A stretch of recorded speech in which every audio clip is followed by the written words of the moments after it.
Indeed, clearly. They're obviously looking at the possibility of joining Wiper. We have discussed that.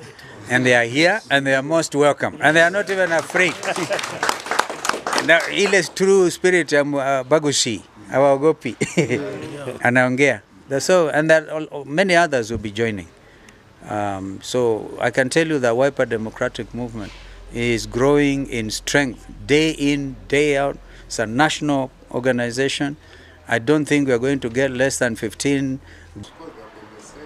Kunivuruta niende Azimio? I think so. No, they are very busy campaigning for Raila, correct? Yes. Because none of them is running for president. So I don't even know how you bring their names in. Because those are people working for Baba, isn't it? And we wish them well. It is their constitutional right. Yeah.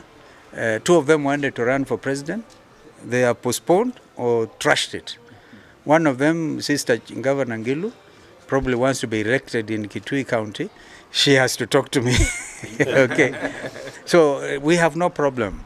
Those are watu wa huko nyumbani. But their mandate is also running out. Sindio? So they will be like everybody else.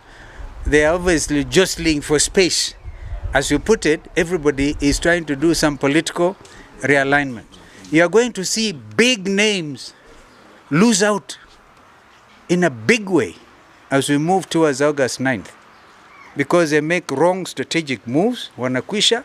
Mtu anakwisha tu. Yeah. So don't be surprised. But I can assure you, as Gideon Moya is saying, we are talking to like-minded leaders. And in particular, I've made it clear, we are talking to President Uhuru Kenyatta. You may be thinking he's going away, but he's busy strengthening Jubilee. Okay? I need his vote.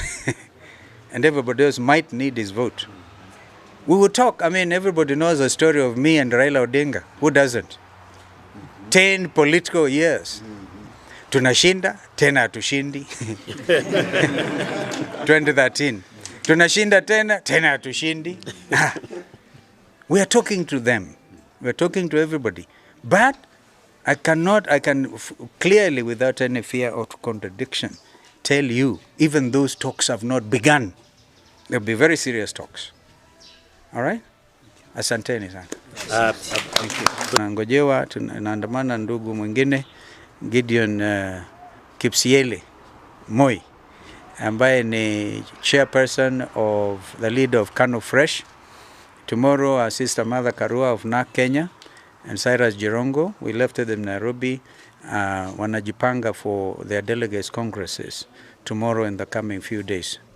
But we are happy to be here, just a stopover en route to Ndaraja Mbili.